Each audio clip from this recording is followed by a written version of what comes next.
Hello friends, welcome to back your YouTube channel GSP academy. Friends, आज के इस video में हम लेकर के आए हैं आप सभी के लिए जीव विज्ञान प्रयोगात्मक परीक्षा का कुछ स्पॉटिंग है, जो कि आपको एग्जामिनर के सामने करना होता है और जो कॉपी बोर्ड को जाती है उस कॉपी में लिखना होता है। तो आप लोगों के लिए यह वीडियो बहुत ही फायदेमंद होने वाला है। इसमें हमें बताना है कि आप स्पॉटिंग कैसे करेंगे और इंटरमीडिएट जो बायोलॉजी का सिलेबस है उसमें से कितने जंतु और कितने वनस्पति से स्पॉटिंग रखे जाते हैं। तो देखिए, आपको 6 मिलेगा, वहाँ 3 जंतु से 3 वनस्पति से स्पॉटिंग करने के लिए। और उसके लिए जो समय सीमा निर्धारित होता है वो बहुत कम ही समय होता है। उतने कम समय में आपको पहचान करना और उसके बारे में कम से कम 2 से 3 पॉइंट कमेंट लिखना और फिगर बनाना रहता है। 2 मिनट का समय रहता है। 2 मिनट में आपको उसका फिगर बनाना और उसका कमेंट लिखना, जो भी मुख्य लक्षण उसके होते हैं वो 2 ही मिनट में करना होता है। तो चलिए, आपके लिए यह वीडियो हम लेकर के आए हैं और बहुत ही आसान तरीके से इसमें हम समझाने वाले हैं आप स्पॉटिंग कैसे करेंगे और अपनी बोर्ड की जो प्रैक्टिकल फाइल है वो कैसे तैयार करेंगे। इसके लिए भी हम वीडियो अपने इसी चैनल पर उपलब्ध कराते रहेंगे। आप लोग इसे वॉच करते रहें। जो लोग चैनल पर नए हैं प्लीज़ चैनल को सब्सक्राइब करके बेल आइकन दबा दें, जिससे कि आने वाले समय में जो भी वीडियो अपलोड किया जाए उसका नोटिफिकेशन आप लोगों तक सबसे पहले पहुंच सके। तो चलिए, अब हम लोग आगे बढ़ते हैं। इसमें स्पॉटिंग जंतु का है। तो स्पॉट नंबर 1, जैसे जो भी रखा रहेगा जिसके सामने, उनको क्या काम करना रहेगा, वो स्पॉटिंग करना रहेगा। और वो स्पॉटिंग जो है उसे आप देखेंगे, पहचानेंगे और उसके बाद उस पर टिप्पणी लिखना चालू कर देंगे। तो स्पॉट नंबर 1 जो दिया गया था ये ट्रांसफर सेक्शन ऑफ ब्लास्टुला का था। ब्लास्टुला का, स्तनधारी के ब्लास्टुला का ट्रांसफर सेक्शन था। तो इसे जो है आप देखिए, यहाँ जो फिगर बनाया गया है इसी प्रकार से उसमें देखने को मिलेगा। स्लाइड जो रखा रहेगा सूक्ष्मदर्शी पे लगा करके, तो उसे जब आप देखेंगे तो इसी प्रकार की संरचना दिखाई देगी। अगर इस प्रकार की संरचना है तो स्तनधारी ब्लास्टुला टीएस सेक्शन, मतलब ट्रांसफर सेक्शन का फिगर है। तो कमेंट इसका कैसे लिखेंगे, टिप्पणी। अब जो स्टूडेंट इंग्लिश मीडियम में है वो कमेंट हेडिंग नोट करेंगे और जो हिंदी मीडियम के हैं वो टिप्पणी नोट करेंगे। तो ये हम यूपी बोर्ड हिंदी मीडियम के बच्चों के लिए जो है लेकर के आए हैं, तो आप लोग इसे जो है वॉच कर सकते हैं। दिया पहला कमेंट क्या है, दिया गया स्पॉट स्तनधारी के ब्लास्टुला की अनुप्रस्थ गांठ है। दूसरा पॉइंट इसमें आप लोग मेंशन करेंगे, ब्लास्टुला में बाहर की ओर चपटी कोशिकाओं की ट्रोफोब्लास्ट पाई जाती है। बाहर की ओर देखिए, चपटी कोशिकाओं के ऊपर क्या बताया गया है, ट्रोफोब्लास्ट। ये है ट्रोफोब्लास्ट। नेक्स्ट पॉइंट है इसमें, ट्रोफोब्लास्ट की कोशिकाओं से अपरा का निर्माण होता है। यानी कि ये जो ट्रोफोब्लास्ट की कोशिकाएं हैं इसी से क्या होता है, प्लेसेंटा का निर्माण होता है, जिससे कि यूट्रस के अंदर डेवलप हो रहे एम्ब्रियो को पोषण देने का काम किया जाता है। अगला पॉइंट है इसमें, ब्लास्टुला के अंदर की कोशिकाएं एक घुंडी जैसी संरचना बनाती हैं जिसे भ्रूणीय घुंडी कहते हैं। तो यहाँ देख सकते हैं आप लोग, ये जो है घुंडी जैसी संरचना जो बना है इसी को भ्रूणीय घुंडी कहा गया है। आगे बात किया जाए, नेक्स्ट पॉइंट क्या है, ब्लास्टुला के अंदर की गुहा को ब्लास्टोसील कहते हैं। यानी कि जो अंदर की ये पूरा कैविटी है इसे क्या कहा जाएगा, ये जो रिक्त स्थान है इसे क्या कहा जाएगा, ब्लास्टोसील कहा जाएगा। तो इस प्रकार से आपको 2 मिनट का समय रहेगा और 2 मिनट में इसको पहचानना, इसके बारे में कमेंट लिखना। ये है। नेक्स्ट स्पॉट की तरफ हम लोग बढ़ते हैं। प्रयोगशाला में जब एग्जामिनर के सामने आपको एक कॉपी लिखना होता है तो उसमें क्या है, वहाँ स्टॉप वॉच भी लगा होता है और उसके बाद फिर जो है वो 2 मिनट के बाद रिंग बजा दिया जाता है।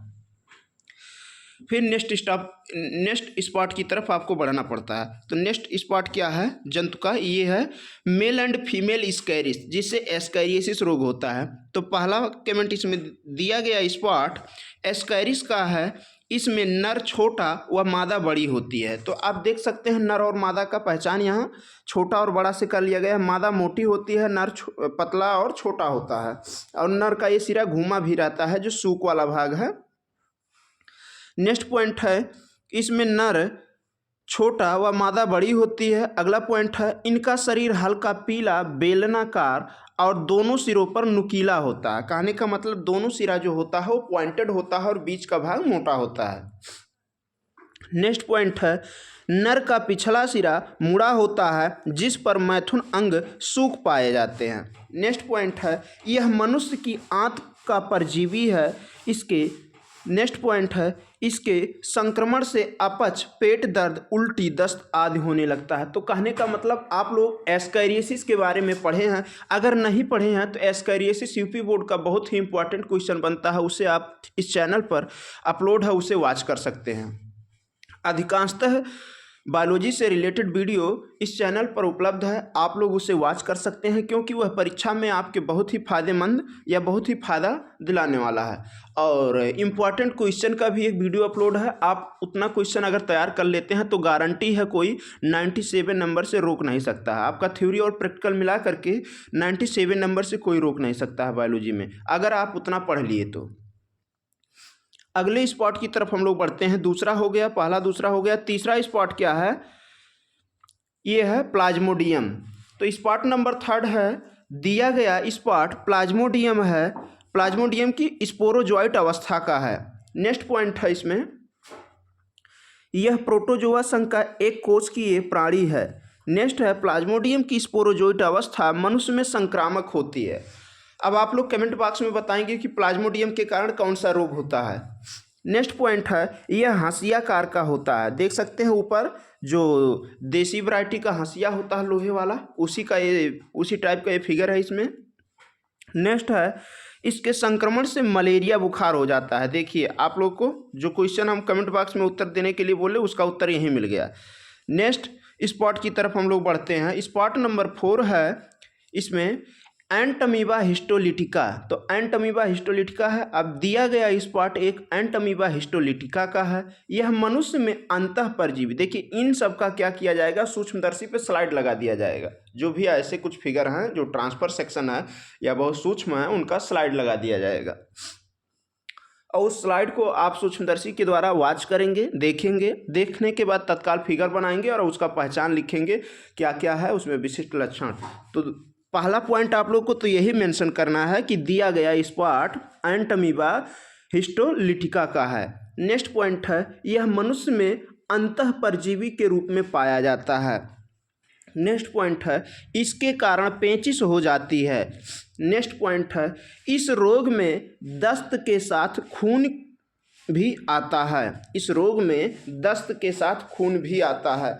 और अगला पॉइंट है, इस रोग में पेट में दर्द तथा ऐंठन होता है। तो जो एंटमीबा हिस्टोलिटिका है यह प्रोटोजोवन परजीवी है और इसकी वजह से क्या होता है, मानव में खूनी पेचिश रोग होता है। तो अमीबियासिस रोग जो है ये एंटमीबा हिस्टोलिटिका के द्वारा ही होता है। इसके बारे में भी कंप्लीट वीडियो इस चैनल पर उपलब्ध है, आप उसे भी वॉच कर सकते हैं। अमीबियासिस क्या है, कारक, वाहक, लक्षण। और स्पॉट नंबर क्या है, 5। स्पॉट नंबर 5 की तरफ हम लोग बढ़ते हैं। स्पॉट नंबर 5 में बताया गया है, अब ये जो दिया गया स्पॉट क्या है, हाइड्रा का है। और हाइड्रा का आप देखिए फिगर बनाएंगे, देख करके ये बॉटल में रखा रहेगा, उसको पहचान करेंगे, व्हाइट कलर का रहेगा, धागेदार संरचना जैसा रहेगा, इसमें टेंटिकल्स निकले रहेंगे जिनको दंश कोशिका बोला गया है। अब इनमें जो है क्लासिफिकेशन भी लिखना रहेगा। जो कंप्लीट एनिमल रहेगा उसका आपको क्या काम करना है, क्लासिफिकेशन भी 2 मिनट में लिखना है, फिगर भी बनाना है और कम से कम 2 से 3 पॉइंट लिखना भी है। तो आप लोग जो है इस वीडियो के माध्यम से उसका कमेंट तो तैयार कर सकते हैं कि अगर वो चीज़ें आपको दिखाई दिया तो लिखना आपके लिए आसान रहेगा। 2-3 लाइन आप जल्दी से जल्दी लिख ले जाएंगे, लेकिन आप पहचान कैसे करेंगे उसको देखेंगे और देखने के बाद तत्काल उसका कमेंट लिखना चालू कर देंगे। तो क्लासिफिकेशन जो है इसका वर्गीकरण फाइलम निडेरिया का है, क्लास हाइड्रेई। नेक्स्ट है इसमें आर्डर एंथोएथिसिएटा।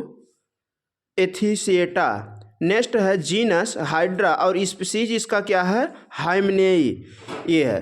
तो दिया गया इस पार्ट क्या है, हाइड्रा का है। और इसमें दूसरा पॉइंट क्या हो जाएगा, यह स्वच्छ एवं शीतल जल वाले तालाबों, झीलों, नदियों आदि में मिलता है।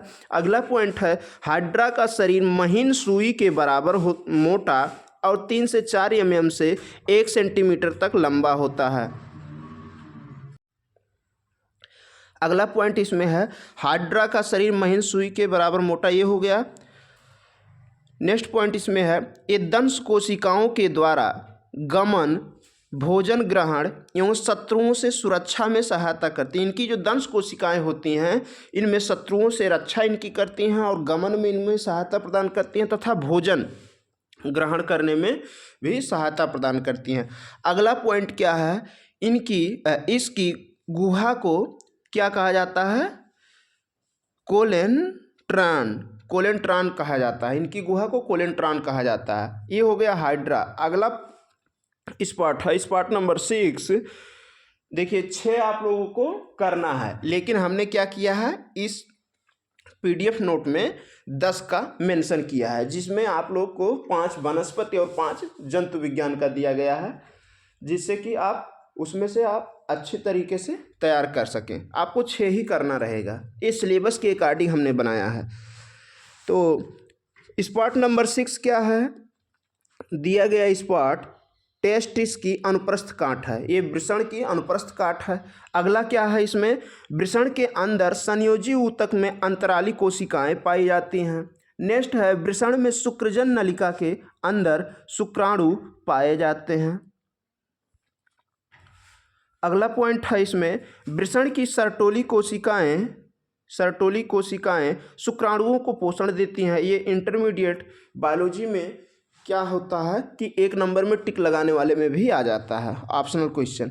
नेक्स्ट है वृषण की लीडिंग कोशिकाएं नर लिंग हार्मोन टेस्टोस्टेरोन का स्राव करती हैं। तो ये हो गया स्पॉट नंबर 6। अब हम लोग स्पॉट नंबर 7 की तरफ बढ़ते हैं। वनस्पति विज्ञान से रिलेटेड है इधर 7, 8, 9, 10। इधर जो है ये क्या है, 4 स्पॉट वनस्पति विज्ञान के। तो फ्रेंड्स आप लोग को ये वीडियो कैसा लग रहा है, अभी तक अगर लाइक नहीं किए तो प्लीज़ लाइक करके चैनल को सब्सक्राइब करके अपने दोस्तों तक इसे शेयर कर दें, जिससे कि अधिक से अधिक लोगों तक ये वीडियो पहुंच सके और इसका लाभ उठा सके लोग। स्पॉट नंबर 7 है, दिया गया स्पॉट नागफनी का पौधा है। यह सूखे में उगने वाला मरुद्भिद पौधा है। नेक्स्ट पॉइंट, इसका तना मोटा चौड़ा मांसल पत्ती जैसा होता है। नेक्स्ट पॉइंट है इसकी पत्तियां कांटों जैसी होती हैं। नेक्स्ट पॉइंट है इसकी पत्तियां वाष्पोत्सर्जन को कम करने के लिए कांटों में बदल जाती हैं। तो ये सब इसके मुख्य लक्षण रहे हैं, जो कि स्पॉट नंबर 7 नागफनी का है। नागफनी का जो भी लक्षण है वो आप लोगों को बताया गया। अगला स्पॉट की तरफ हम लोग बढ़ते हैं। स्पॉट नंबर 8 है, ये भी वनस्पति विज्ञान का है। तो यहाँ दिया गया है नर पादप और मादा पादप। दिया गया स्पॉट जलीय पौधा वलिसनेरिया का है। वलिसनेरिया जो है एक जलीय पौधा है और इसमें जल परागण होता है। यह एक लिंगी पौधा है। अगला पॉइंट क्या है, इसमें नर और मादा अलग अलग पादप बनाए गए हैं। इसमें परागकण हल्के नहीं, अभी तीसरा पॉइंट है, इसके पुष्प छोटे रंगहीन गंधहीन व मकरंदहीन होते हैं। जब मकरंदहीन होंगे तो क्या हो जाएगा, स्वपरागण होने की भी संभावनाएं बन जाती हैं। लेकिन यहाँ अभी देखते हैं क्या क्या मेंशन किया गया है। इसमें परागकण हल्के व जल पर तैरने वाले होते हैं। जल परागण होता है ना, तो यहाँ पर जो है क्या होगा कि परागकण जो होते हैं इनके हल्के रहेंगे और उसके बाद जल पर तैर करके जो है परागण की क्रिया संपन्न करते हैं। नेक्स्ट है इसमें नर तथा मादा दोनों अलग अलग पौधे पर लगते हैं। नर पुष्प तथा मादा पुष्प दोनों अलग अलग पौधे पर लगते हैं। ये हो गया आपका स्पॉट नंबर 8। स्पॉट नंबर 9 की तरफ हम लोग बढ़ते हैं। मक्का में वायु परागण। और उसके बाद क्या है, स्पॉट नंबर 10 है सरसों का पौधा। तो स्पॉट नंबर 9 पहले देख लिया जाए, मक्का में वायु परागण। ये प्रैक्टिकल फाइल में भी आप लोग को लिखना रहेगा। मक्का में वायु परागण, दिए गए स्पॉट में मक्का में वायु परागण वायु द्वारा होता है। नेक्स्ट है मक्का एक लिंगी पुष्प या एक लिंगी पौधा है। नेक्स्ट पॉइंट है मक्का में नर पुष्पों के पुंकेसर लंबे व मुक्तदली होते हैं। नेक्स्ट पॉइंट है मक्का में नर पुष्प शीर्ष पर और मादा पुष्प पत्ती के कक्ष में होते हैं। नेक्स्ट पॉइंट है मादा पुष्प में बहुत सी वार्तिकाएं पतले रेशों के रूप में निकलती हैं। और अगला स्पॉट नंबर 10 है।